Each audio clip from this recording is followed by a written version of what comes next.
ठीक है। सभी को मेरा नमस्कार।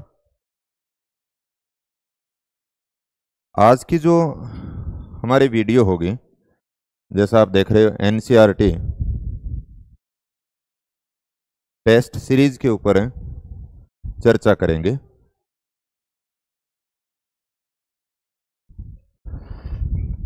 हमने एनसीईआरटी टेस्ट सीरीज की एक श्रृंखला शुरू की है, जिसमें हमारा जो पहला पेपर है वो 6 अक्टूबर से शुरू किया है। और एनसीईआरटी का शेड्यूल एक दिन मैंने पहले भी बता दिया था कि किस किस प्रकार से टेस्ट रहेंगे। हमने जो पहला 6 अक्टूबर 2024 को पेपर करवाया, उसके अंदर 11वीं क्लास के 5 टॉपिक दिए थे। भौतिक भूगोल के एक विषय के रूप में वायुमंडल का संगठन और संरचना, तीसरा पृथ्वी पर जीवन, और चौथा भारत स्थिति, और पांचवा मानचित्र का परिचय। यानी 11वीं क्लास की जो 3 किताबें हैं, उनमें से भौतिक भूगोल के मूल सिद्धांत, दूसरी भूगोल भारत का भौतिक पर्यावरण, और तीसरी प्रयोगात्मक भूगोल, उन तीनों में से ये टॉपिक लिए गए हैं। नेक्स्ट जो टेस्ट होंगे उसके अकॉर्डिंग आप देखते हो 13 अक्टूबर वाला है, उसमें भी 11वीं क्लास के हैं, फिर 20 अक्टूबर वाले में भी 11 क्लास, और 27, फिर उसके बाद में 3/11, 10/11 और 17/11।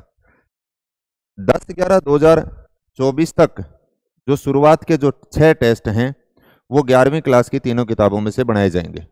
उसके बाद में जो 7वां टेस्ट रहेगा वो एक कंबाइंड टेस्ट होगा इन तीनों किताबों का।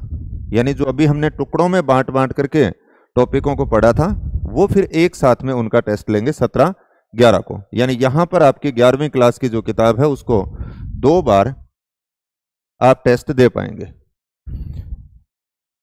इसके बाद में नेक्स्ट है 8वें टेस्ट से लेकर के 12वें टेस्ट तक की जो प्रक्रिया है, उसमें 12th की जो किताबें हैं 3, उसके ऊपर बात की जाएगी। यानी उनसे संबंधित आपके पेपर होंगे, और टॉपिक इसमें लिखे गए हैं कि किस किस दिन कौन कौन से टॉपिक होंगे। 13वां जो टेस्ट होगा वो पूरा का पूरा 12th क्लास को लेकर के होगा। यानी यहां पर आपकी 2 बार 12th वाली किताब है उसके टेस्ट हो जाएंगे। फिर उसके बाद में 14वां जो टेस्ट है वो 12 जनवरी 2025 को होगा, जिसमें संपूर्ण पाठ्यक्रम यानी 11वीं प्लस 12वीं दोनों की एनसीईआरटी का एक साथ में हो जाएगा। यानी इस प्रकार से कुल मिलाकर के आप यूं कह सकते हो 3.5 महीने के अंदर 3 बार आपका सिलेबस है वो पूरा हो पाएगा। अब थोड़ी सी मैं टेस्ट सीरीज के ऊपर चर्चा करने से पहले आपको ये बता देता हूं कि एनसीईआरटी की महत्ता क्या है और हम गलती क्या करते हैं। जनरली हर विद्यार्थी एनसीईआरटी की लैंग्वेज को देख करके बहुत सारे ऐसे होते हैं कि उनको पढ़ते नहीं हैं, और बड़ी बड़ी हमारे पास जो टेक्स्ट बुक होते हैं या नोट्स होते हैं उन्हीं के आश्रित रह करके, और हम ये कहते हैं कि भाई ठीक है, अच्छी बात है, उनको पढ़ना कोई बुरी बात नहीं है, और वो पढ़ने भी पड़ेंगे, लेकिन हमें बेसिक अगर हमें मजबूत हमारा करना है तो उसके लिए हमें एनसीईआरटी को पढ़ना पड़ेगा। और न केवल यहाँ पे हम स्कूल लेक्चरर की बात करें, ये तो ऑल ओवर हम स्कूल लेक्चरर के बात करें, चाहे आप कॉलेज लेक्चरर की बात करें, चाहे हरियाणा असिस्टेंट प्रोफेसर की बात करें, चाहे आप यूपी के किसी एग्जाम की बात करें या यूपीएससी के किसी एग्जाम की बात करें, सबके अंदर एनसीईआरटी के सवाल पूछे जाते हैं। और बहुत बार ऐसा भी होता है कि हूबहू आपको लाइनें दे दी जाती हैं। तो कहने का मतलब एनसीईआरटी को आपकी हर एक लाइन को बहुत ही गहनता के साथ में यानी समझते हुए उसको पढ़ना है, और उसमें किस किस प्रकार के सवाल बनाए जा सकते हैं, कहाँ पे हमें सोचना है, वो सोचने की जो समझ जो डेवलप करेगी वो हमारी एनसीईआरटी करेगी। इसलिए बड़े धैर्य और इत्मीनान के साथ आप एनसीईआरटी को पढ़ें। चाहे आप इस टेस्ट सीरीज से जुड़े हो चाहे न जुड़े हो, वो कोई बात नहीं है, आप स्वयं अपने स्तर के ऊपर भी इन टॉपिकों को कर सकते हो। अब यहां आज जो हम बात करेंगे वो पहला जो एनसीईआरटी का टेस्ट लिया गया था उसमें हमारे 50 सवाल थे। यानी 5 जो टॉपिक दिए गए हैं उनमें से 50 सवाल थे, तो किसी में से 12-13 सवाल होंगे, किसी में 8-10 सवाल होंगे, ऐसे करके टोटल यानी 50 सवाल पूछे गए हैं। सब प्रश्नों की हम यहां पर व्याख्या नहीं कर पाएंगे क्योंकि नहीं तो वीडियो बहुत लंबा हो जाएगा। कुछ प्रश्नों के ऊपर मैं यहां पर बात करूंगा, आपके साथ में, और क्या क्या चीज़ें ध्यान रखनी है एनसीईआरटी में उसकी तरफ है भी हम थोड़ी सी बात करेंगे, लेकिन सारे प्रश्नों की डेप्थ में जाकर के बात नहीं कर पाएंगे। पहला जो प्रश्न है बहुत सीधा सा है, निम्न में से कौन कौन से संगठक अवशोषक की क्रिया करते हैं, यानी एब्जॉर्ब का काम कौन कौन से संगठक करते हैं। तो ये सीधा डाटाबेस, इसमें हालांकि कई बार गलती हो जाती है, प्रश्न का जो स्वरूप है इसको थोड़ा सा आप देखना। यहां पे हमने बात की है कि कौन कौन से संगठक अवशोषक क्रिया करते हैं, तो CO2 सौर्यक विकिरणों के लिए तो पारदर्शी हैं, लेकिन पार्थिव विकिरण के लिए अगर बात करें तो उनका अवशोषण करती है, तो CO2 हो गई। इसी प्रकार से आपकी जलवाष्प भी हो गई, ये भी पार्थिव विकिरण का अवशोषण करती है। ओजोन जो है वो सूर्य से आने वाली जो अल्ट्रावायलेट किरणें हैं उनको फिल्टर भी करती है और उनको अवशोषित भी करती है। तो इसका मतलब 1, 2 और 3, डी जो ऑप्शन होगा वो इसका ठीक हो जाएगा। नेक्स्ट जो यहाँ पे प्रश्न की बात की गई, अगला जो दूसरा प्रश्न है कि वायुमंडल विभिन्न प्रकार की गैसों का खालिस्तान दे रखा है। हम देखते हैं पृथ्वी के चारों ओर जो गैसीय आवरण है, पृथ्वी के चारों ओर गैसीय आवरण को हम कहते हैं वायुमंडल। अब ये गैसीय आवरण की अगर बात करें तो गैसों का क्या है, मिश्रण। तो यहां पे सीधी सी लाइन उठाई गई एनसीईआरटी से कि वायुमंडल विभिन्न प्रकार की गैसों का मिश्रण है। नेक्स्ट जो सवाल दिया गया कि वायुमंडल के संगठक के भाग हैं। संगठक के अंदर वायुमंडल के संगठन में हम देखते हैं 3 चीजें शामिल होती हैं। संगठन का मतलब निर्माण किससे हुआ है।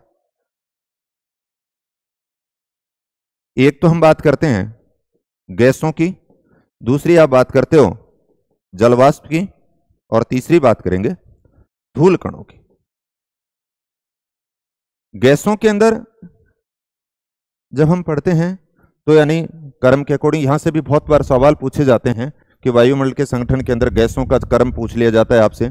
सबसे ज्यादा की बात करते हो नाइट्रोजन की बात आती है, फिर उसके बाद में ऑक्सीजन की बात आएगी, यानी नाइट्रोजन, ऑक्सीजन, फिर उसके बाद में ऑर्गन, और फिर उसके बाद में CO2, और फिर उसके बाद में हमने पढ़ा था तब ये बात की थी नी ही ओहा, इस प्रकार से एक सूत्र भी किया था। यहां से क्रम भी पूछ लिया जाता है गैसों का। जलवाष्प के संबंध में बहुत बार सवाल पूछे जाते हैं धूल कणों से, लेकिन ये जो सवाल है उसकी प्रकृति ये कह रही है कि वायुमंडल के संगठक के भाग हैं। तो वायुमंडल के संगठक ये सिर्फ ऊपर से यहां से दिया है, तो 3 आपके भाग हो गए, गैस, जलवाष्प और धूल कण। तो शुरुआत के दोनों ऑक्सीजन और ओजोन गैसीय भाग की बात कर ली, जलवाष्प आ गया, परागकण और राख ये जो आपके हैं वो धूल कणों में समाहित होंगे। इसमें 1, 2, 3, 4, नीचे थोड़ा सा इसमें कट गया, यानी 1, 2, 3 और 4, ये चारों ऑप्शन ही इसके अंदर ठीक रहेंगे।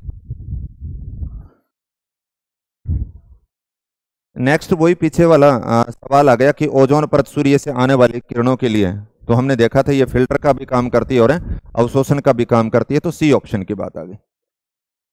अगला प्रश्न जो है वो थोड़ा सा ध्यान से पढ़ना, इसमें कथन और कारण की बात की गई है। CO2 मौसम विज्ञान की दृष्टि से बहुत ही महत्वपूर्ण गैस है। अब आगे दिया है क्योंकि ये सौर विकिरण के लिए तो पारदर्शी है तथा पार्थिव विकिरण के लिए अपारदर्शी है। अभी हम बात कर रहे थे कि पृथ्वी के चारों ओर जो वायुमंडल है वो गैसों का मिश्रण है, और उस गैसों के मिश्रण के अंदर ये आपकी अर्थ हो गई, उसके चारों ओर का जो वायुमंडल है यहां पे हमने लिख दिया CO2 की मात्रा। ये CO2 जो है सूर्य की किरणों के लिए तो पारदर्शी होती है क्योंकि वो लघु तरंगों के रूप में आती हैं, लेकिन पार्थिव विकिरण के तौर पे अगर बात करें तो उनके लिए अपारदर्शी का काम करती है, यहां पे रोकती है। तो इसलिए यह बात की गई है कि मौसम विज्ञान की दृष्टि से यह बहुत ही महत्वपूर्ण गैस है। वापिस नीचे ये लिखा है सौर विकिरण के लिए पारदर्शी है तथा पार्थिव विकिरण के लिए अपारदर्शी है। यानी हम यूं कह सकते हैं जो CO2 गैस है वो मौसम विज्ञान के लिए इसलिए महत्वपूर्ण है क्योंकि सूर्य की किरणों को तो आने दे रही है लेकिन पार्थिव विकिरण को वापिस जाने से रोक रही है, उनके लिए अपारदर्शी है। तो आपका कथन भी ठीक है, कारण भी ठीक है और उसकी व्याख्या भी है। कथन कारण दोनों ठीक हैं तथा उनकी सही व्याख्या है। ये एनसीईआरटी में से यहां से दिया गया है सवाल, जो 3-4 हैं उनकी मैं बात करूं, यानी 11वीं क्लास की ये आपकी किताब है भौतिक भूगोल के मूल सिद्धांत। उसमें आप ये देखो, यहां से ये दिया है कि कार्बन डाइऑक्साइड मौसम विज्ञान की दृष्टि से बहुत ही महत्वपूर्ण गैस है, और आगे आपको उत्तर दे दिया क्यों है, क्योंकि यह सौर विकिरण के लिए पारदर्शी है लेकिन पार्थिव विकिरण के लिए अपारदर्शी है। यह भी पीछे प्रश्न की हम बात की थी, वायुमंडल विभिन्न प्रकार की गैसों का मिश्रण है, यहां से बनाया था।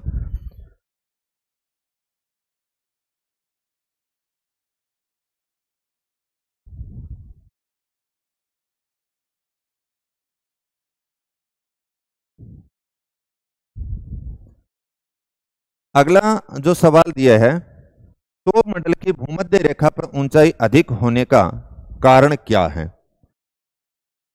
सामान्यतः आप इस प्रकार से देखते हो, धरातल से हम ऊंचाई के साथ में जाते हैं, सबसे नीचे वाला जो पार्ट है उसको हम बोलते हैं क्षोभमंडल।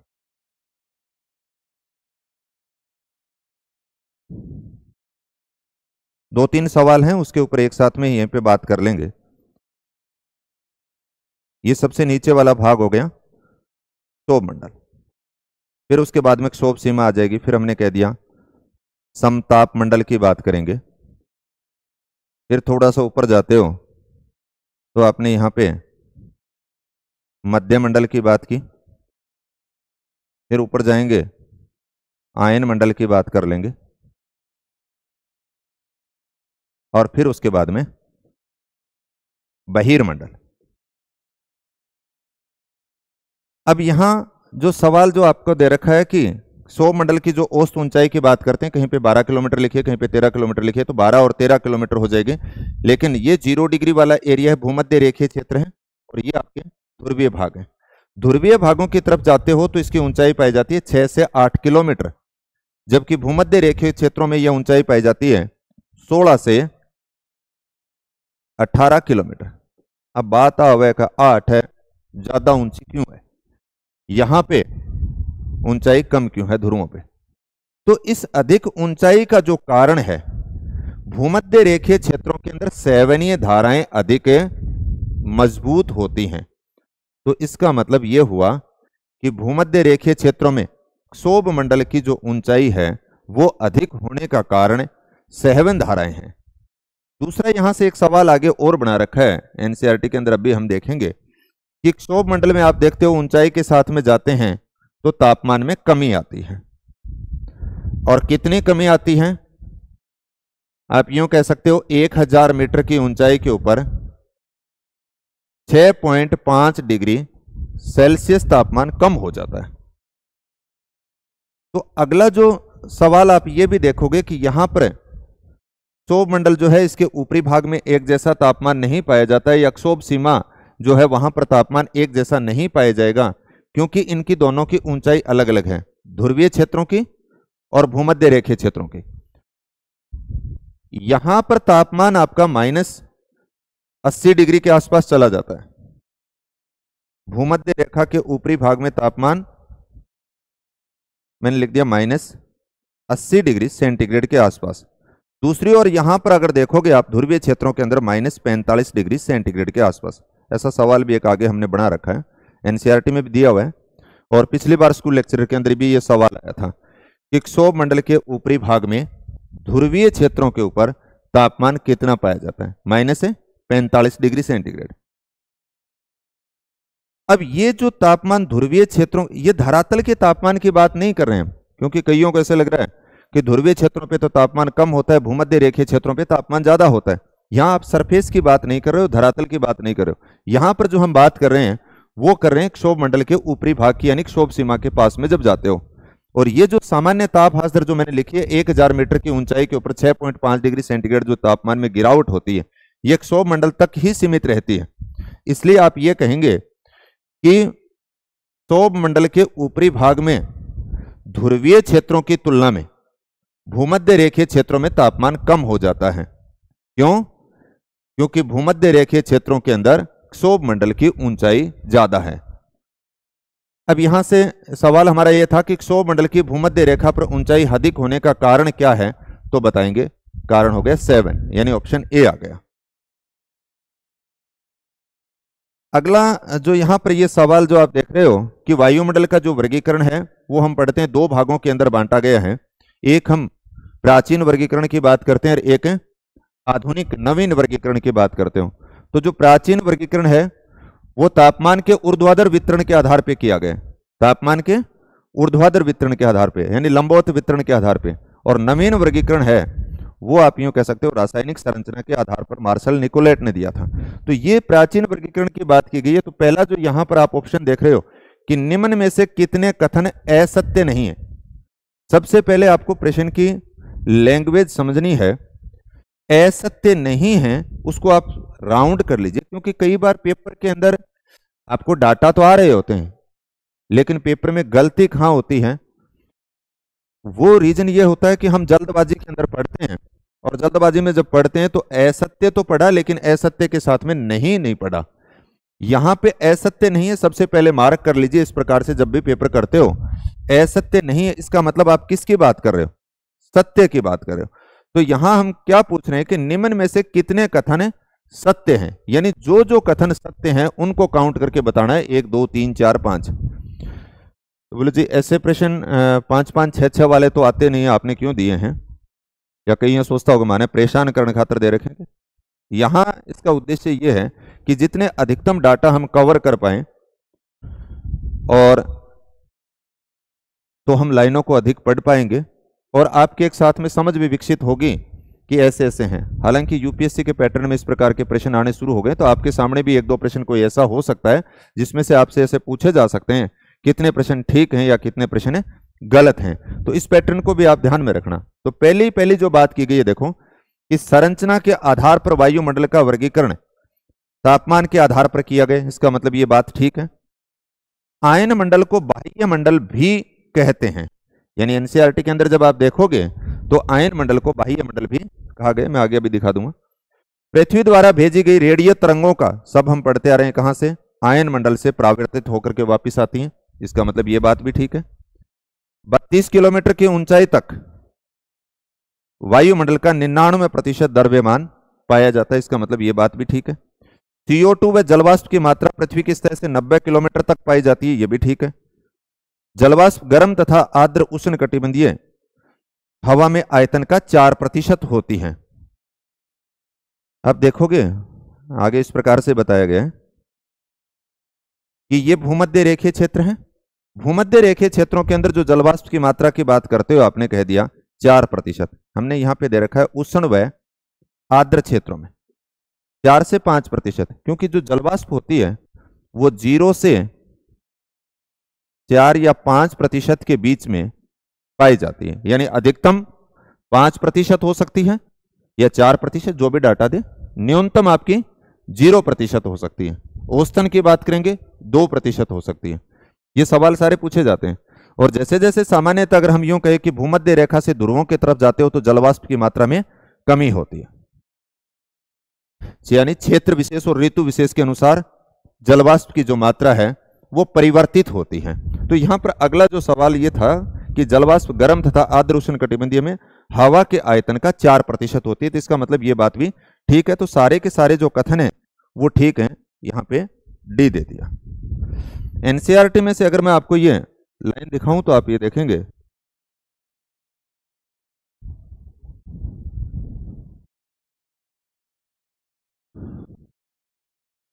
ये देखिए कि उष्ण गर्म व आर्द्र उष्णकटिबंधीय क्षेत्रों में हवा के आयतन का 4% होती है। जलवाष्प की बात की गई।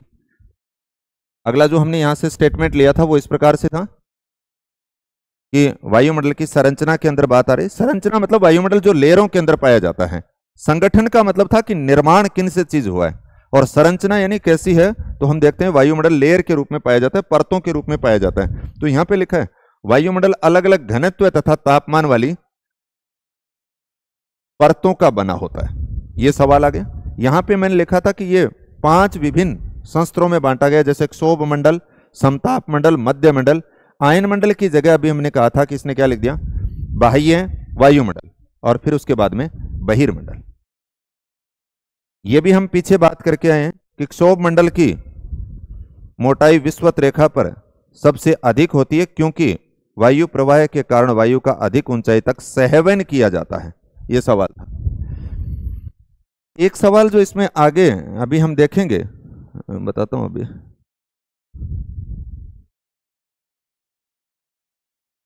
वायुमंडल की कंबल की तरह कार्य करती है। तो अभी हमने पीछे एक बात की थी कि जो जलवाष्प होती है वो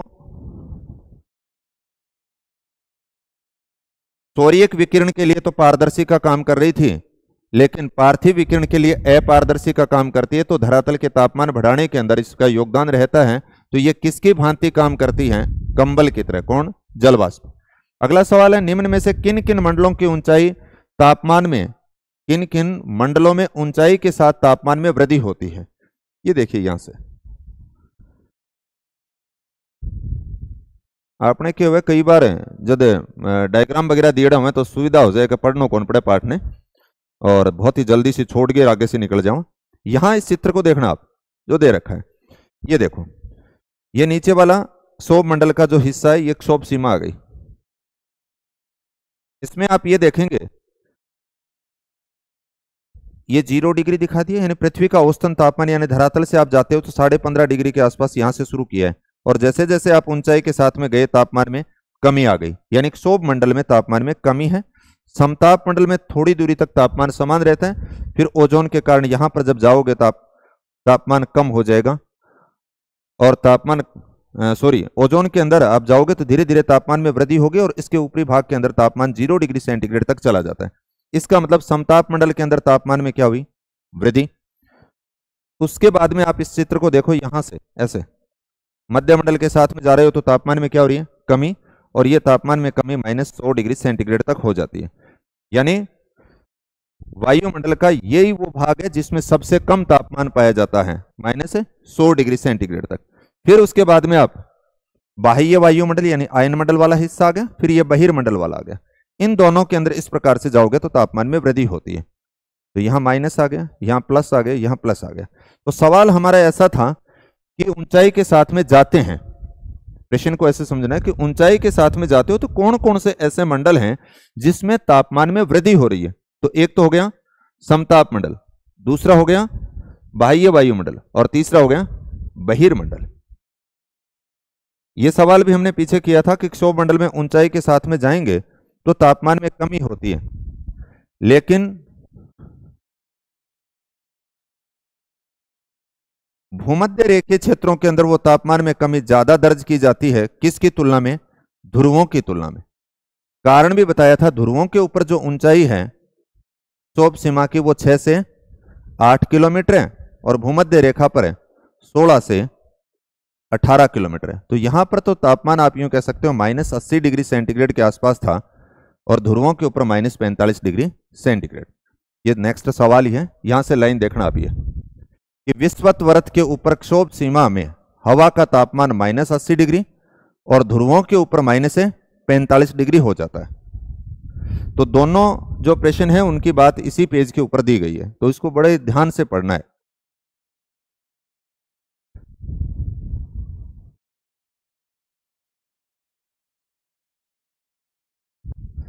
तो यहां पर आपने देखा कि किन किन मंडलों में ऊंचाई के साथ तापमान में वृद्धि होती है। तो क्षोभ मंडल में तो कमी हो रही थी, समताप मंडल में वृद्धि हो रही है। उसके बाद में आपने देखा आयन मंडल है, उसके अंदर भी वृद्धि हो रही है। सॉरी, आयन मंडल में आपकी कमी हो रही है, इसको काट दिया। मध्य मंडल में आप जा रहे हो तो वृद्धि हो रही है, गलत बता दिया, ऐसे किया था। ये देखो, क्षोभ मंडल में गए कमी, समताप मंडल में गए वृद्धि, फिर उसके बाद में मध्य मंडल के अंदर यहां पे आए कमी, उसके बाद में आयन मंडल और बहिर्मंडल, इन दोनों के अंदर क्षोभ मंडल, समताप मंडल, मध्य मंडल, आयन मंडल और बहिर्मंडल, यानी इन दो के अंदर क्षोभ मंडल वाले में और मध्य मंडल इनमें तो होगी कमी, बाकी तीन के अंदर होगी वृद्धि। तो समताप मंडल में भी वृद्धि होगी, फिर उसके बाद में आपने देखा आयन मंडल, इसमें भी प्लस हो रहा है। मध्य मंडल आपने देख लिया, इसमें कमी हो रही है क्योंकि सबसे कम तापमान इसी एरिया के अंदर है। और बहिर्मंडल, तो 2, 3 और 5, ये वाला सी ऑप्शन आपका इसका ठीक हो जाएगा।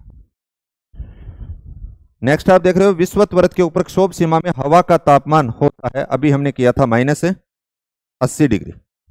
तो ये 10 प्रश्न हमने इस टॉपिक से संबंधित बनाए थे।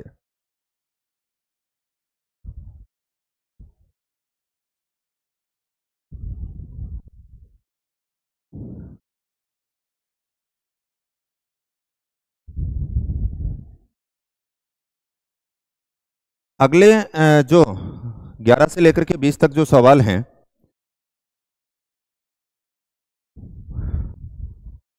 वो आपके इस पहले पार्ट से दिए गए हैं। भूगोल एक विषय के रूप में इस टॉपिक से संबंधित बातें की गई हैं। तो कुछ प्रश्नों के ऊपर हम बात कर लेंगे।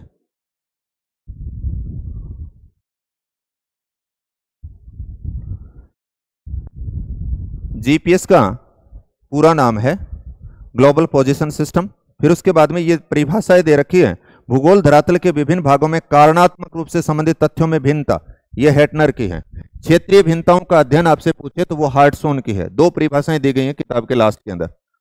ज्योग्राफी शब्द की उत्पत्ति किस भाषा से हुई? ग्रीक भाषा से, सीधा डाटा है। भूगोल में तथ्यों एवं तत्वों के मध्य संबंध होता है, तो कार्य कारण की बात की गई, ये भी सीधा ही है। नेक्स्ट जो बात करेंगे कि निम्नलिखित में से किस विद्वान ने भूगोल शब्द का सर्वप्रथम प्रयोग किया?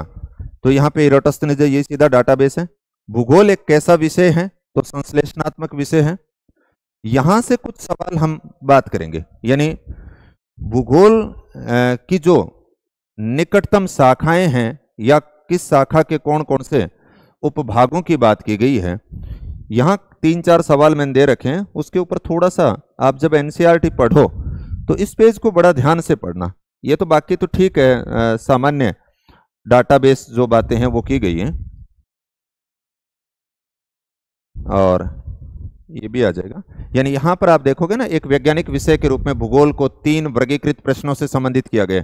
3 वर्गीकृत प्रश्न का मतलब हो गया, एक तो आपको क्या की बात, क्या का मतलब है आपको पहचान करवा रहा है, यानी कोई चीज, जैसे क्या चीज है, वो वन हो सकते हैं, वो मिट्टी हो सकती है, वो धात्विक है, धात्विक खनिज हो सकते हैं। आपके सामने आता है प्रश्न कि क्या, आपने किसी की पहचान करवाई है। फिर उसके बाद में आप देखते हो तो अगला सवाल ये आता है कि वो क्या की बात आपने जो पहचान करवा दी, कि वनों की बात कर रहे हो, मिट्टी की बात कर रहे हो, या सोने चांदी इस प्रकार से खनिजों की बात कर रहे हो, तो आप कहेंगे कहाँ है। इसका मतलब वितरण की बात आती है दूसरे के अंदर, ये वितरण की बात की गई है। नेक्स्ट जो बात करते हो तो तीसरे के अंदर आप उसकी व्याख्या करते हो, इसलिए हमने लिखा था कि तत्वों और तथ्यों के मध्य कार्य कारणों के संबंध से जुड़ा हुआ है। तो यहां से इसको थोड़ा सा देख लेना। और फिर ये नीचे यहां था, भूगोल एक संश्लेषणात्मक विषय के रूप में है। नेक्स्ट जो पेज था, ये भी कई बार पूछा जाता है, पृथ्वी की आकृति कैसी है, जियोड जो बात की गई है। यहां भूगोल के क्षेत्र ये महत्वपूर्ण है। इसमें जो भूगोल के क्षेत्रों की अगर आप बात करें तो जिसमें थोड़ी सी आपको भिन्नता दिखाई दे रही है उनको याद करना है। बाकी सामान्यतः जैसे मृदा विज्ञान, मृदा भूगोल किससे संबंधित है कि मृदा विज्ञान से, तो इसको याद करने की विशेष जरूरत नहीं है, एक बार आप देखोगे तो आपको याद हो जाएगा। लेकिन ये 4 भिन्न हैं। जैसे हमने सवाल भी बनाए कि मानव भूगोल का संबंध पारिस्थितिकी, याद रख लियो कि मानव है वो हमेशा ही परिस्थितियों से घिरा ही रहता है, तो अपना वो याद रह जाओ। दूसरी अगर बात करें संस्कृति, किससे संबंधित है? सांस्कृतिक भूगोल का संबंध मानव शास्त्र से, तो मानव की ही कल्चर की हम बात करें, मानव की ही संस्कृति की बात करें, ऐसे याद रह जाएगा। तीसरा यहां पे भौगोलिक चिंतन, चिंतन की बात करते हो, फिलोसॉफी होती है, दर्शन से संबंधित होती है, तो इसका मतलब भौगोलिक चिंतन किससे संबंधित है? दर्शन शास्त्र से। इसमें जननांकिकी की बात करेंगे, जननांकिकी से संबंधित क्या है? आपकी जनसंख्या भूगोल। तो ये 4 ही आपको भिन्नता स्वरूप शब्द दिखते हैं। यहां से सवाल बहुत बार पेपर के अंदर पूछ लिए जाते हैं, और आपने के थोड़ी सुविधा हुई, डायग्राम दीड़ो है तो आगे सरकता देर कौन लगा, पेज पढ़ दियो गए। तो इनको विशेष तौर से एक अगला डायग्राम के ऊपर और बात करेंगे थोड़ी सी। ये देखो, ये महत्वपूर्ण है, यहां से भी 2-3 सवाल दिए भी हमने, और पेपरों के अंदर भी बार बार आते हैं। आप देखोगे तो भूगोल की शाखा के ऊपर मैं बात करूंगा। भूगोल की शाखा के तौर पे आप देखते हो तो यहां पे लिखा है भौतिक भूगोल, फिर उसके बाद में सिद्धांत व दर्शन शास्त्र, फिर विधि और तकनीकी, और यहां पे दे दिया मानव की बात कर ले। अब भौतिक भूगोल के पार्ट कौन कौन से इस प्रकार से नीचे ले आए, यहां आप देखो, भूआकृतिक विज्ञान, जलवायु विज्ञान, जल विज्ञान, और फिर उसके बाद में चौथी आप देखोगे मृदा भूगोल। प्रश्न ऐसे बनाया जा सकता है, मृदा भूगोल का संबंध है तो आप बताएंगे भौतिक भूगोल से, जलवायु विज्ञान का संबंध है भौतिक भूगोल से, बहुत बार आए। अगला दूसरा आप देखेंगे सिद्धांत और दर्शन शास्त्र, यहां से हमने भी बना रखे हैं सवाल, कि आपके सामने यह सवाल दे दिया कि मानव पारिस्थितिकी का संबंध भौतिक भूगोल से है, सिद्धांत व दर्शन शास्त्र से है, विधि व तकनीकी से है, या मानव से है, तो आपका उत्तर चला जाएगा किससे, सिद्धांत व दर्शन शास्त्र से। भौगोलिक चिंतन का संबंध हमने बता दिया दर्शन शास्त्र से, तो यह सवाल भी आगे आपको देखने को मिलेगा जब आप देखोगे। तो विधि और तकनीकी की बात करते हैं तो इसमें 4 भाग आपको देखने को मिलेंगे, एक मानचित्र कला, दूसरा मानचित्र मात्रात्मक तकनीकी, तीसरी आप देखेंगे क्षेत्रीय सर्वेक्षण विधि, और चौथी दे रखी है भू सूचना। यहां हमने 2 प्रकार के सवाल बनाए हैं। एक सवाल तो यह पूछा है कि क्षेत्रीय सर्वेक्षण विधि का संबंध किससे है, तो आप बताएंगे विधि एवं तकनीकी से। दूसरा, इसमें आपने जो भू सूचना है यानी भूमि से संबंधित है जो इंफॉर्मेशन है, लैंड से संबंधित जो इंफॉर्मेशन है उसके ऊपर बात की गई है। यहां आपको 3 पार्ट देखने को मिलेंगे। जीआईएस, ये भी एक अलग से प्रश्न बना रखा है, ज्योग्राफिकल इंफॉर्मेशन सिस्टम, इसकी फुल फॉर्म भी पूछ ली जाती है। फिर उसके बाद में जीपीएस, ये पीछे सवाल था ही पहला, global position system. LIS, land information system, ये भी हमने एक सवाल दिया है और वहां पर ऐसा पूछा गया एलआईएस का संबंध किससे है, तो एलआईएस का संबंध है भू सूचना से। इसी प्रकार से जब आप आगे आते हो तो आपके सामने ये मानव भूगोल से संबंधित अगर जुड़ी हुई बात करें, सांस्कृतिक की बात आ गई, जनसंख्या एवं बस्ती की आ गई, आर्थिकी की आ गई। आर्थिकी से संबंधित है भी ऐसा सवाल एक बार पेपर के अंदर आया हुआ है, जैसे ये दे दिया अवसंरचना का संबंध किससे है, तो आप देखोगे कि अवसंरचना का संबंध आर्थिकी से। आर्थिकी का संबंध अगर देखेंगे तो किससे है, मानव से। तो ये थोड़ा सा जो डायग्राम है इसको देख लेना। फिर यहाँ पे आप देख रहे हो अंतरापृष्ठ जीव भूगोल, इससे संबंधित भी हमने एक सवाल दिया है।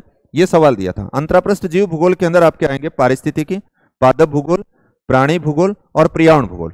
तो हमने जो सवाल बनाया वो ऐसा बनाया था, पर्यावरण भूगोल का संबंध किससे है, अंतरापृष्ठ जीव भूगोल से। तो ये जो पार्ट है वो हम सबके लिए बहुत महत्वपूर्ण है, और इसमें से आप पुराने पेपर करोगे तो आपके सामने आ जाएंगे कि इस प्रकार के सवाल पूछे गए हैं।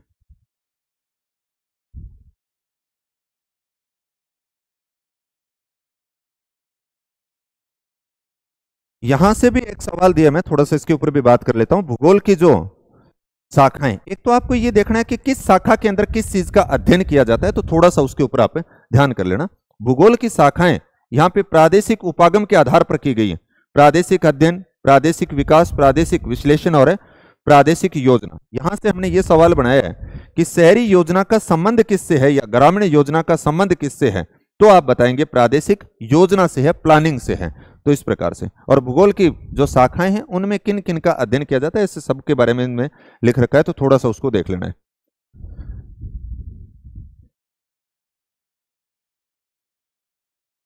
ये दोनों परिभाषाएं मैंने बात की थी, रिचर्ड हार्टसॉन की और अल्फ्रेड हेटनर की, बार बार पेपरों के अंदर पूछी जाती हैं।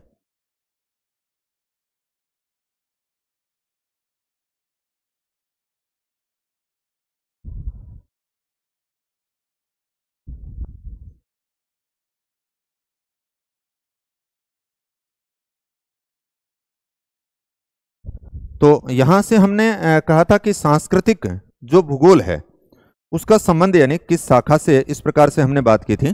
तो संस्कृति की हमने कहा था कि किसकी संस्कृति की बात कर रहे हैं, मानव की जो संस्कृति होगी उसके संबंध में हम जिक्र करते हैं। तो सांस्कृतिक भूगोल निम्न में से किस विषय से निकटतम है, तो किसकी संस्कृति की बात कर रहे थे, जैसे मानव, तो इसका मतलब मानव शास्त्र के तौर पे याद रख लेंगे। अगला जो प्रश्न है वो आपका था कि मानव भूगोल निम्न में से निकटतम विषयों से संबंधित। अभी हम बात करके आए थे कि मानव हमेशा परिस्थितियों से घिरा रहता है, इसलिए हमने बता दिया ये पारिस्थितिक विज्ञान, वो कोई रीजन को नहीं है, याद रखने खातिर बताइए। तो मानव भूगोल पारिस्थितिक विज्ञान से संबंधित। प्रादेशिक भूगोल ये दिया गया कि प्रादेशिक भूगोल का विकास हुआ था। चाहे आप क्रमबद्ध भूगोल की बात करें, चाहे प्रादेशिक भूगोल की बात करें, दोनों के जो विकास की जो शुरुआत की बात की गई है वो जर्मनी से की गई है। यहां पर जब आप देखोगे एनसीईआरटी के अंदर तो आपको मिल जाएंगे, ये देखो भूगोल की शाखाएं आपको यहां से पढ़नी। भूगोल की शाखा के अंदर आप देखोगे क्रमबद्ध और प्रादेशिक भूगोल। तो क्रमबद्ध के अंदर विशेष योगदान रहा था हमबोल्ट का और प्रादेशिक के अंदर रहा था कार्ल रेटर का, और इनका संबंध रहा था जर्मनी से। तो ये एक जर्मन शाखा से संबंधित है, ये सवाल हो गया। अगला जो प्रश्न है क्षेत्रीय सर्वेक्षण विधि, क्षेत्रीय सर्वेक्षण विधि, तो इसके ऊपर भी हमने बात की थी, यहां पे मैंने दिखाया था, यही सवाल है।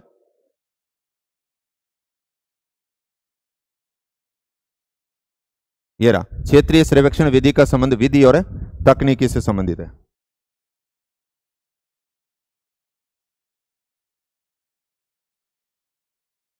क्षेत्रीय सर्वेक्षण विधि विधि एवं तकनीकी से संबंधित। तो ये 20 सवाल तो आपके ये हो गए। और उसके बाद में इसी से संबंधित 2 सवाल और थे। LIS का संबंध है तो हमने कहा था भू सूचना से संबंधित, पीछे आप करके आए थे। और फिर उसके बाद में यहाँ पर जो पर्यावरण वाला है ये हमने बताया था, यहाँ पे अंतरापृष्ठ जीव भूगोल से है। तो ये सारी इसके ऊपर जो सेकंड जो हमारा टॉपिक था उसके ऊपर हमने चर्चा कर ली। नेक्स्ट जो 10 प्रश्न जो हमने ये हैं वो तीसरा टॉपिक आपका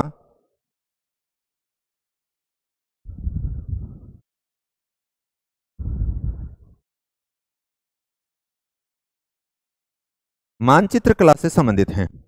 मानचित्र कला से जो संबंधित जो टॉपिक हैं इनके ऊपर जो प्रश्नों की चर्चा करते हैं उससे थोड़ा सा पहले मैं आपको दिखा देता हूं कि कहां से प्रश्न बनाए गए हैं। उसके बाद में इन प्रश्नों को आपको समझने में थोड़ी सी आसानी रहेगी। ये किताब है भूगोल में प्रयोगात्मक कार्य, और इसमें आपको क्या ध्यान रखनी है वो बातें देखनी है। पहला जो इसके टॉपिक के अंदर बात की गई है कि मानचित्र के परिचय के अंदर देखोगे पृथ्वी की आकृति कैसी है तो आप बताएंगे जियोड है। फिर ये प्रश्न हमने बनाया कि मानचित्र त्रिविमीय पृथ्वी की द्विविमीय प्रस्तुति है, यानी 3 डायमेंशन को 2 डायमेंशन में प्रस्तुत करना ही मानचित्र है। नेक्स्ट जो आप देखोगे इसके अंदर आपको यहां से प्रश्न मिलेगा कि मानचित्र की अगर बात करते हो ऑल ओवर जो बड़ा जो पृथ्वी का पूरा हिस्सा है या ग्लोब की आप बात करते हो उसको किसी न किसी मापनी के आधार पर लघुकृत किया जाता है, छोटा किया जाता है। तो यही बात लिखिए, किसी मापनी के लघुकृत किए हुए आयामों के आधार पर संपूर्ण पृथ्वी या उसके किसी एक भाग को संकेतात्मक या सामान्य प्रदर्शन करना ही मानचित्र। ये शुरुआत के 2 प्रश्न बनाए हमने। फिर उसके बाद में यहां से आप इसको भी ध्यान से पढ़ना कि मानचित्र बनाने की अनिवार्यताएं कौन कौन सी होती हैं। यानी मानचित्र बनाने के लिए मापनी आपको जरूरी होती है, मानचित्र प्रक्षेप जरूरी होता है, मानचित्र व्यापीकरण होता है, मानचित्र अभिकल्पन और मानचित्र का निर्माण और प्रस्तुति, इनको थोड़ा सा डिटेल के अंदर आपको पढ़नी है। फिर इस टॉपिक के अंदर जब आप आगे जाओगे तो यहां पर यह भी महत्वपूर्ण है, यहां से प्रश्न पूछे जाते हैं, इंपॉर्टेंट पार्ट है कि मानचित्रों के इतिहास की बात करें। यहां से भी हमने सवाल बनाया कि मानचित्रों के इतिहास की बात करते हो सबसे पुराना जो मानचित्र है वो बनाया गया मेसोपोटामिया के अंदर। फिर आप ये देखोगे कितना पुराना है, 2500 ईसा पूर्व। अगला जो सवाल यहाँ पे दिया गया कि आधुनिक मानचित्र कला की नींव रखी थी अरब और यूनान भूगोलवेताओं ने। फिर जो हमने प्रश्न के तौर पे दिया कि भारत में मानचित्र बनाने का कार्य वैदिक काल में किया गया था, यानी शुरुआत कहां से, वैदिक काल के अंदर। आगे ये भी प्रश्न हमने बनाया है कि टोडरमल ने भू सर्वेक्षण तथा मानचित्र बनाने की कार्य को लगान वसूली प्रक्रिया का एक अभिन्न अंग बना दिया था। तो भू सर्वेक्षण था मानचित्र बनाने के कार्य को लगान वसूली प्रक्रिया का एक अभिन्न अंग किसने बनाया, टोडरमल ने।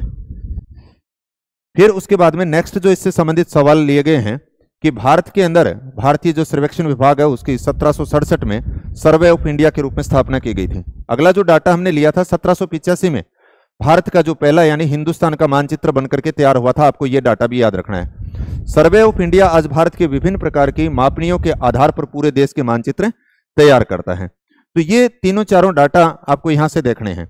फिर हमने जो अगले सवाल इससे संबंधित बनाए मापनी के आधार पर, आप देखोगे कि मापनी के आधार पर अगर हम देखते हैं तो 2 भागों के अंदर बांटते हैं। एक आप देखोगे वृहद मापनी के और दूसरी बात करेंगे लघु मापनी के। लघु मापनी के मानचित्र यानी मानचित्रों का पैमाने के आधार पर वर्गीकरण की बात करेंगे तो वृहद मापनी के अंदर आपके सामने 2 नाम आते हैं, भू संपत्ति और दूसरा आएगा स्थलाकृति। यहां पे अगर लघु मापनी में आप देखोगे तो आपके सामने आएंगे भित्ति मानचित्र, यानी जो दीवारों के ऊपर लटकाए जाते हैं, और फिर उसके बाद में एटलस मानचित्र, यानी सबसे बड़ी मापनी के ऊपर आपके जो मानचित्र बने हैं वो भू संपत्ति मानचित्र होते हैं, जो आप यूं कह सकते हो भू अभिलेख जो हम तैयार करते हैं, या आप पटवारी के जो नक्शों वगैरह की बात कर सकते हो, नगर पालिका के नक्शों की बात कर सकते हो, हमारे खेतों की बात कर सकते हो, लगान वसूली के लिए जो नक्शे वगैरह जो काम में लिए जाते हैं, यानी हमारे घरों की खेतों की सीमाओं को दिखाने के लिए हम जिस मानचित्र की बात करते हैं वो आपका आता है भू संपत्ति। फिर उसके बाद में दूसरा जो दिया गया है इससे बड़ी मापनी पे, हालांकि वृहद मापनी का होगा, ये सबसे बड़ी मापनी का हो गया। इससे छोटी मापनी का कौन सा हो गया? स्थलाकृतिक मानचित्र। फिर इससे छोटी मापनी के ऊपर जाओगे तो आपका आएगा भित्ति मानचित्र, और फिर उसके बाद में अगर बात करते हो तो एटलस मानचित्र। एटलस मानचित्र तो आप देखते हो मानचित्रों का जो संग्रह हमारे एटलस के अंदर है उन्हीं की बात की गई। भित्ति मानचित्र यानी जो दीवारों के ऊपर देश के, राज्यों के, महाद्वीपों के जो नक्शे बनाए जाते हैं वो आपके भित्ति मानचित्र आएंगे। तो इससे संबंधित यहां पर शुरुआत के अंदर बात की गई है। एक में इस प्रश्न के ऊपर भी आगे हम बात करेंगे अभी कि द्वीपों से संबंधित, यानी पुराणों के अंदर भारत को 7 द्वीपों के अंदर, विश्व को 7 द्वीपों में बांटा गया था, इससे संबंधित भी एक सवाल बनाया गया, उसके ऊपर चर्चा करेंगे। ये महाभारतकालीन जो बात की गई है विश्व की, और उसके चारों ओर इस प्रकार से जल, इस चित्र को भी देख लेना। ये भी चित्र आपसे पूछा जा सकता है कि ये जो डायग्राम है वो किसके अकॉर्डिंग है? टोलमी का है, इरोटोस्थिनीज का, हेरोडोट्स का, इस प्रकार से। तो ये मानचित्र हूबहू उठा करके आपको पेपर में दिया जा सकता है और आपसे पूछा जा सकता है कि ये किसके द्वारा। और हम कई बार ऐसे सोचते हैं कि पता नहीं ये तो कहाँ से चित्र दे दी इसने, पता ही नहीं चल रहा। ये डायग्राम भी देख करके आपको ABCD के तौर पर भी मेंशन करवा सकता है द्वीपों को। फिर इस किताब के अंदर जो आगे बात, ये तो सारी वही है, इसको आप पढ़ लेना थोड़ा सा।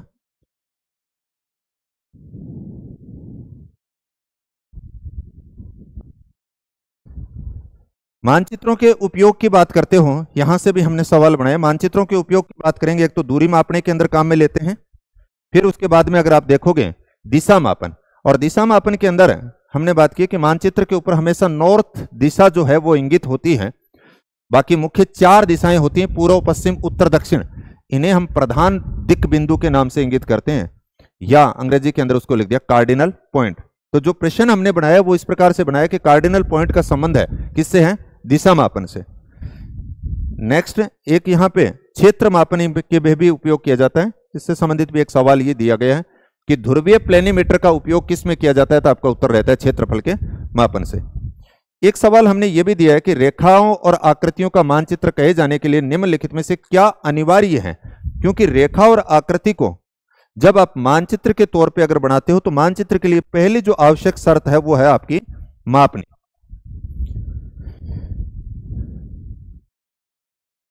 तो ये प्रैक्टिकल के कुछ इस प्रकार से सवाल हमने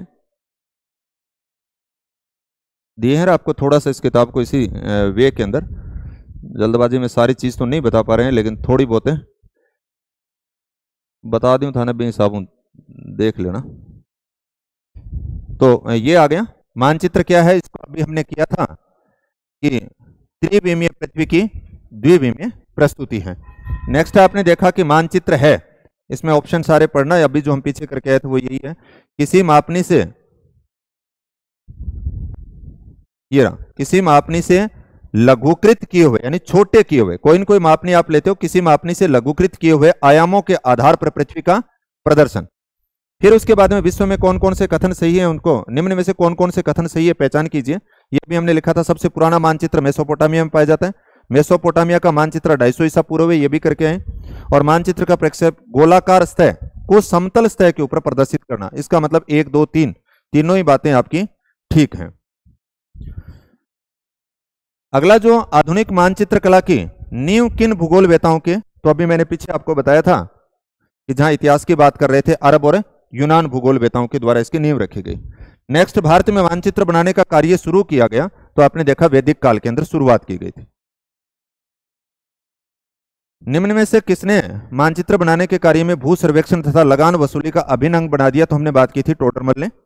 अब ये सवाल था जो मैं बात कर रहा था कि हम अलग से बात करेंगे। निम्नलिखित में से जो कथन असत्य नहीं है, असत्य नहीं है, सबसे पहले तो आपको इसको देखना है। असत्य नहीं है इसका मतलब सत्य कथन की बात कर रहे हैं, क्योंकि मैंने देखा कि क्लास के अंदर जो ऑफलाइन वाले थे उसने भी इसको काफी गलत किया। आप मैंने बताया था कि पुराणों के अंदर 7 जो द्वीपों की बात की गई है,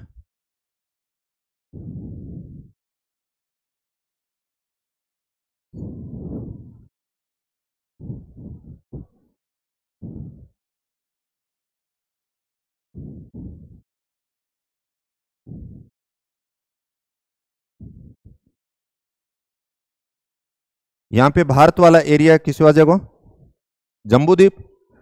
इधर जाओगे तो पुश करके, फिर इसके बाद में इस साइड के अंदर आओगे तो वापिस आप यहाँ पे कुश द्वीप, यहाँ पे ग्रेट ब्रिटेन वाला जो एरिया है वहां पे आपको देखोगे क्रॉन्च द्वीप, यहाँ पे प्लास्क द्वीप कह देंगे, भूमध्य सागर के आसपास वाला एरिया। अफ्रीका का जो पूर्वी पार्ट है इसको हम बोल देंगे सालमन द्वीप, और फिर उसके बाद में ऑस्ट्रेलिया वाला ये जो हिस्सा है उस साइड के अंदर आप बोल देंगे शक द्वीप। ऐसे तो यानी 1 2 3 4 5 6 और 7। इन पुराणों के अंदर अगर बात करें तो विश्व को 7 द्वीपों में बांटा गया। तो हमारा जो सवाल था वो ऐसा था, असत्य नहीं है यानी सत्य की बात करो। पहला, जम्बू द्वीप शक द्वीप के पूर्व में है, ऐसे सवाल पूछे गए। जम्बू द्वीप शक द्वीप के पूर्व में, ये आपका जम्बू द्वीप है और ये आपका शक द्वीप है, और हमें छांटना है जो सत्य है, यानी असत्य नहीं है। इसका मतलब आपको सत्य कथन कोई छांटना है, केवल एक ही सत्य मिलेगा इसमें। तो जम्बू द्वीप शक द्वीप के पूर्व में है, तो जम्बू द्वीप तो यहां रह गया, शक द्वीप दक्षिण पूर्व में रह गया, तो इसका मतलब ये पहला स्टेटमेंट क्या है, गलत है। सालमन द्वीप कुश द्वीप के दक्षिण में है, ये आपका सालमन द्वीप है, ये कुश द्वीप है, इसके दक्षिण में है, ये बात तो ठीक है।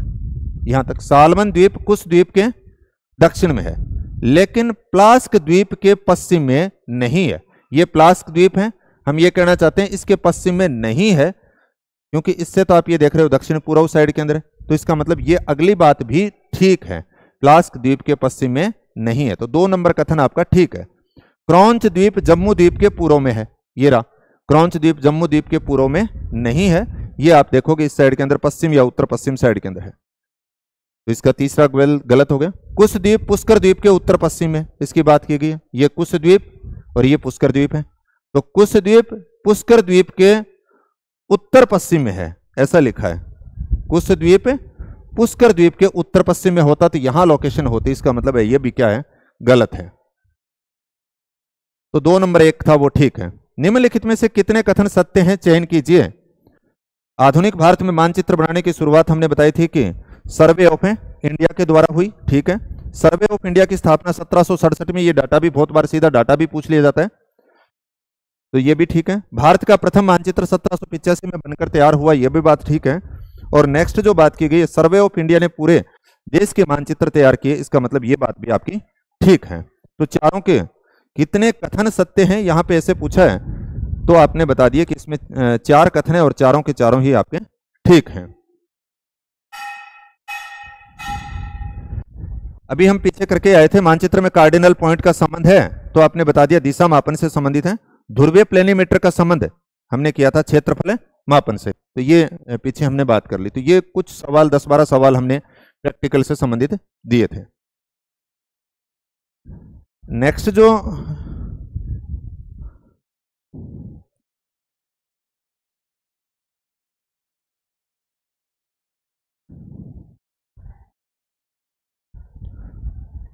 प्रैक्टिकल के बाद में जो इंडिया के सवाल हैं, उसमें इस किताब में से सवाल दिए गए हैं भारत का भौतिक पर्यावरण।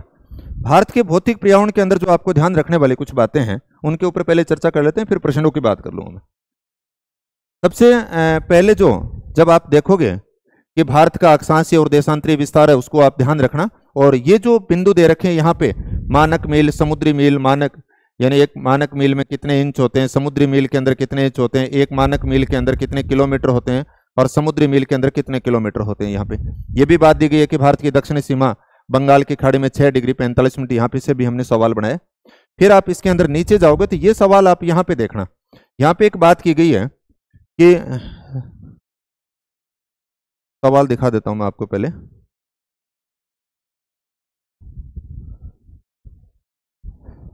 हमारे देश की दक्षिणी सीमा निर्धारित करती है, अभी मैंने आपको सवाल दिखाया था, बंगाल की खाड़ी में 6 डिग्री 45 मिनट नॉर्थ पे। कथन, इस सवाल की बात कर रहा हूं, इसको थोड़ा सा ध्यान से देखना। भारत के उत्तर से दक्षिण वास्तविक दूरी, यानी इस प्रकार से आप बात कर रहे हो भारत की उत्तर से दक्षिण दूरी, ये भारत की उत्तर से दक्षिण दूरी 3214 किलोमीटर है, 3214 किलोमीटर।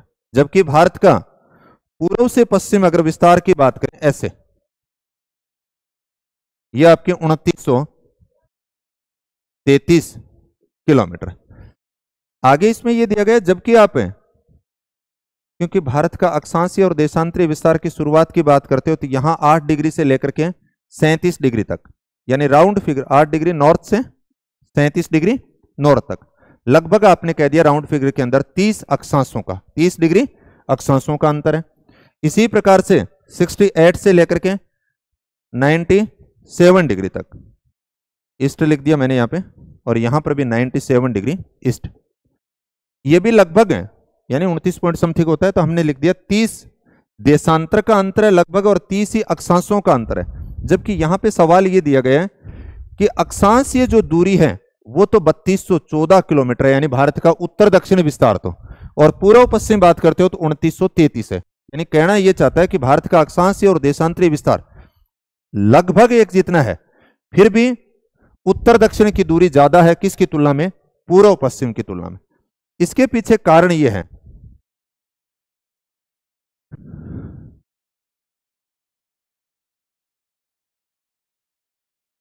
आप देखते हो कि दो अक्षांशों के बीच की दूरी लगभग समान रहती है, यानी 111 किलोमीटर के आसपास होती है। जबकि हम सामान्य भूगोल के अंदर यह पढ़ते हैं दो देशांतरों के बीच की दूरी, दो देशांतरों के बीच की दूरी भूमध्य रेखा से ध्रुवों की तरफ जाते हो, भूमध्य रेखा से, यानी इस एरिया से, ये देखो यहां से आप जैसे जैसे भूमध्य रेखा से ध्रुवों की तरफ इस प्रकार से अगर जाओगे तो ये दूरी आपकी कम होती जाएगी, ये। और यही रीजन है कि यहां पर जैसे जैसे आप भूमध्य रेखा से उत्तर की तरफ जा रहे हो या भूमध्य रेखा से दक्षिण की तरफ जा रहे हो तो दो देशांतरों के बीच का जो गैप होता है वो कम होता है। भूमध्य रेखा के ऊपर जैसे ये दूरी 111 किलोमीटर होती है, 60 डिग्री के आसपास जाकर के ये आधी हो जाती है, यानी आपने कह दिया 55 किलोमीटर के आसपास ही रहती है, 55.8 किलोमीटर आप कह दीजिए या 55.5 कह दीजिए। उसके बाद में ध्रुवों के ऊपर जाते होती है 0 किलोमीटर हो जाती है। तो कथन भी ठीक है, कारण भी ठीक है, व्याख्या भी की गई है। यही सवाल है कि भारत की उत्तर से दक्षिण वास्तविक दूरी 3214 किलोमीटर है तथा इसकी पूर्व से पश्चिम दूरी 2933 किलोमीटर है, जबकि इनका अक्षांशीय और देशांतरीय विस्तार लगभग 30 डिग्री है। तो यहां पे हम क्या करें, ध्रुवों की ओर जाते समय दो देशांतर रेखाओं के बीच की दूरी तो घटती है तथा दो अक्षांश रेखाओं के बीच की दूरी एक सी रहती है, लगभग एक जैसी रहती है। इसका मतलब आपका कथन भी ठीक है, कारण भी ठीक है और उसकी व्याख्या भी ठीक है। तो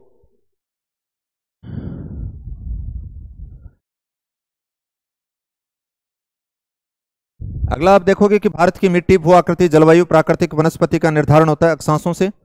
ये 2-3 सवाल बनाए गए हैं मानचित्र से, यानी कौन सी राजधानी कर्क रेखा के सबसे दूर है या पांडिचेरी कितने स्थानों पर स्थित है। और एक ही ऐसा सवाल आगे और मिलेगा, पोर्ट ब्लेयर से संबंधित भी है। ये देखो यहां से इस नक्शे को थोड़ा सा ध्यान से देखना, इसमें 2-3 बातें की गई हैं। ये आपकी कर्क रेखा है, जब भी पढ़ो। अब देखो हमने ऐसा सवाल दिया कि कौन सी सबसे दूर है, तो उसके अंदर एक तो ये दे रखी होगी यहाँ पे रांची, इसका मतलब ये तो आप देख रहे हो भूमध्य रेखा के ऊपर है। भोपाल दे रखी है, ये भी आपकी भूमध्य रेखा के कर्क रेखा के ऊपर है रांची।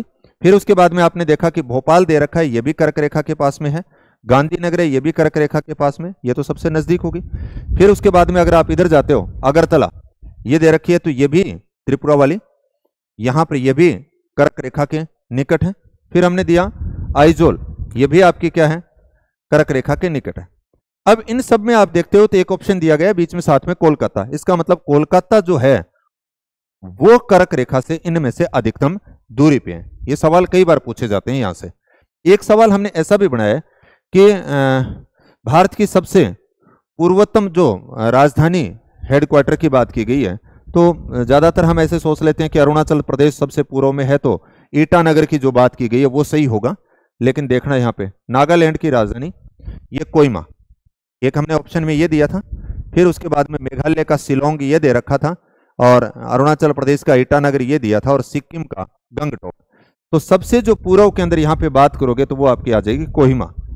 एक सवाल यहाँ से और भी बनाया था कि भारत की ऐसी कौन सी प्रशासनिक इकाई है या राजधानी है जो सबसे, यानी राज्य और केंद्र शासित प्रदेशों के संदर्भ में अगर बात करते हो तो यानी कौन सी ऐसी है जो सबसे दक्षिण में स्थित है।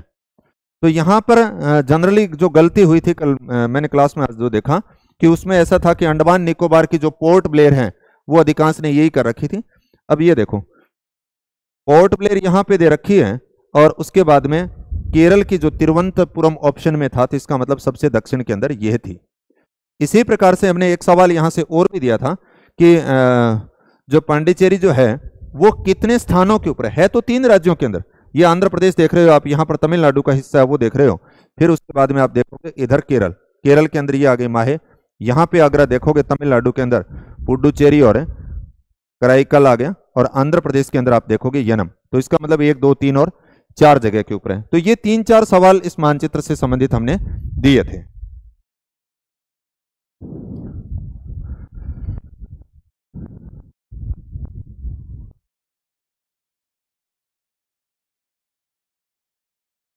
ये आ गई कि निम्नलिखित राजधानी में कौन सी कर्क रेखा से सबसे दूर है, तो हमारी यहाँ पे आ जाएगी कोलकाता। पांडिचेरी कितने स्थानों पे स्थित है, तो हमने बता दिया 4 स्थानों पे। और अगले जो स्टेटमेंट थे कि इसमें यह पूछा गया कितने कथन सत्य हैं, आपको बताना है कि 2 हैं, 3 हैं, 4 हैं।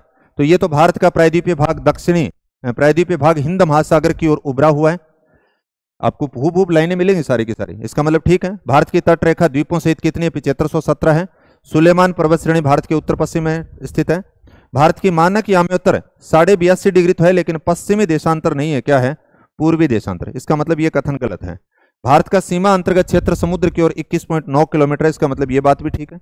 भारत की सबसे दक्षिणी प्रशासनिक इकाई या राजधानी पोर्ट ब्लेयर नहीं है, अभी हमने बात की थी, कौन सी होगी, केरल की तिरुवनंतपुरम। इसका मतलब यह कथन भी गलत है। तो इसका मतलब 2 कथन आपके गलत हो गए, तो कितने ठीक रहे, 4, सी आ गया।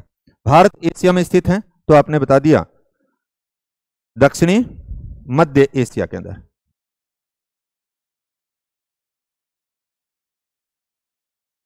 कितने कथन असत्य नहीं है, असत्य नहीं है इसका मतलब सत्य है। भारत का सीमा अंतर्गत क्षेत्र समुद्र की ओर 12 समुद्री मील है, इसका मतलब यह भी ठीक है। भारत का उत्तरी हिस्सा उपोष्ण कटिबंध क्षेत्र में आता है, यह भी बात ठीक है। 1 मानक मील में अभी पीछे मैंने बताया था 1.6 किलोमीटर, यह भी ठीक है। यूएसए के अंदर 7 टाइम जोन नहीं है, कितने हैं, 6, इसका मतलब यह कथन गलत है। भारत का दक्षिणी अक्षांश 6 डिग्री 45 मिनट उत्तरी अक्षांश है, इसका मतलब यह ठीक है। तो यहां पे प्रश्न था कितने कथन सत्य हैं, तो कितने कथन सत्य हो जाएंगे आपके, यानी 1 गलत हो गया तो टोटल कितने दे रखे हैं, 1 2 3 4 और 5 है, तो 4 कथन जो होंगे वो आपके ठीक हो जाएंगे। ये बात है। निम्नलिखित में से भारत की सबसे पूर्वी प्रशासनिक इकाई के ऊपर हमने बात कर ली अभी, नागालैंड कोहिमा आ गया। फिर उसके बाद में निम्नलिखित में से किस देश के साथ भारत की के साथ सबसे लंबी स्थलीय सीमा है।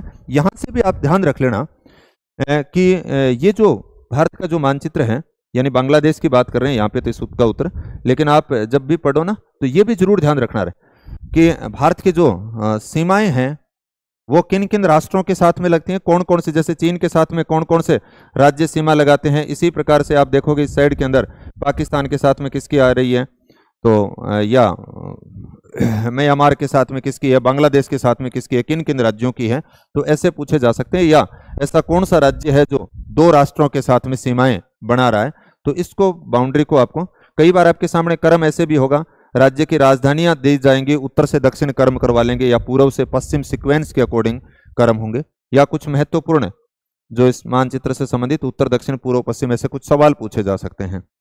तो थोड़ा सा ध्यान पढ़ो। ये यहाँ पे हमने बात बताई दी कि ये पूरा एशिया का दिखा दिया, और एशिया का ये जो स्टेटमेंट यहीं से लिया था, एशिया महाद्वीप के दक्षिण मध्य भाग के अंदर भारत की स्थिति है।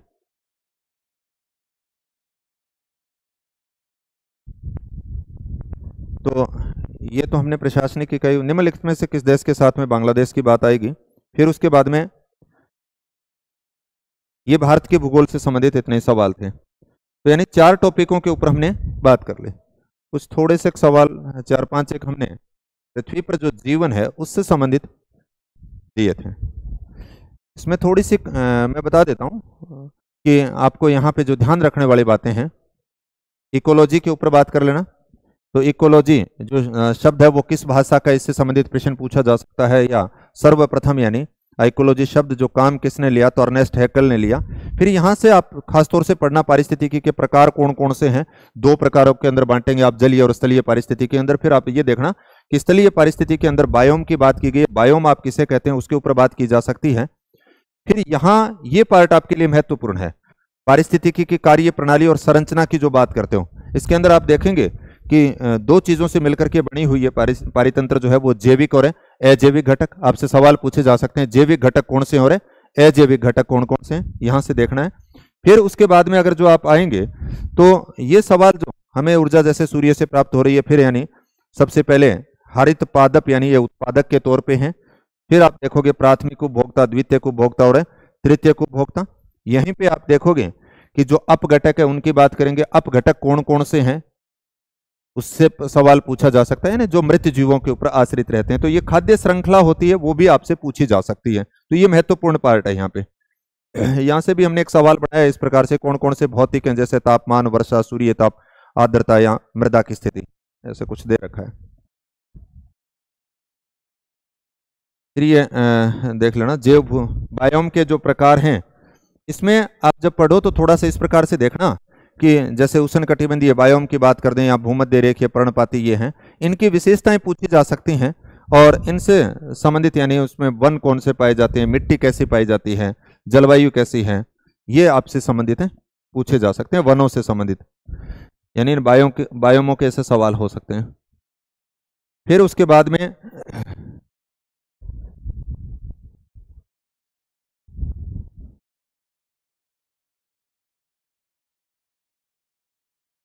एक सवाल ये भी दिया गया उष्णकटिबंधीय घास के मैदान से संबंधित, इसके ऊपर भी हम बात कर लेंगे। तो इसमें 4-5 सवाल हमने बनाए हैं।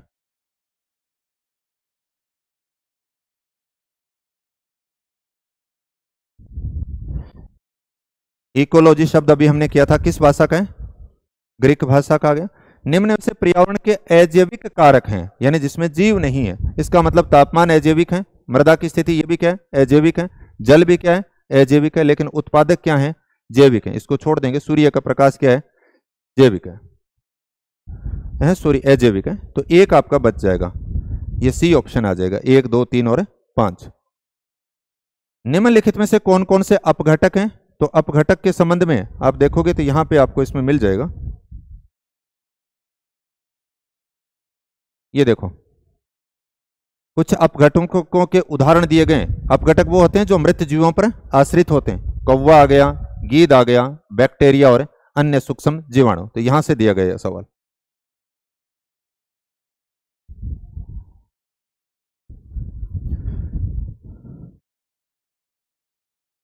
तो ये सारे ही ठीक हैं, 1, 2, 3, 4। धरती पर पहुंचने वाले सूर्य तप का कितना प्रतिशत प्रकाश संश्लेषण में काम आता है, तो 0.1%। अनुक्रमण क्या है, पहले वन थे तथा उसके बाद में उसी स्थान पर दोबारा वनों का विकास होता है, उसको हमने क्या बोल दिया, अनुक्रमण। नेक्स्ट जो यहाँ पे एक सवाल दे रखा है, उष्णकटिबंधीय घास के मैदान निम्न में से किस नाम से जाने जाते हैं। यहां से बहुत बार सवाल पूछे जाते हैं, उष्ण और शीतोष्ण कटिबंधीय घास के मैदानों। इसको आप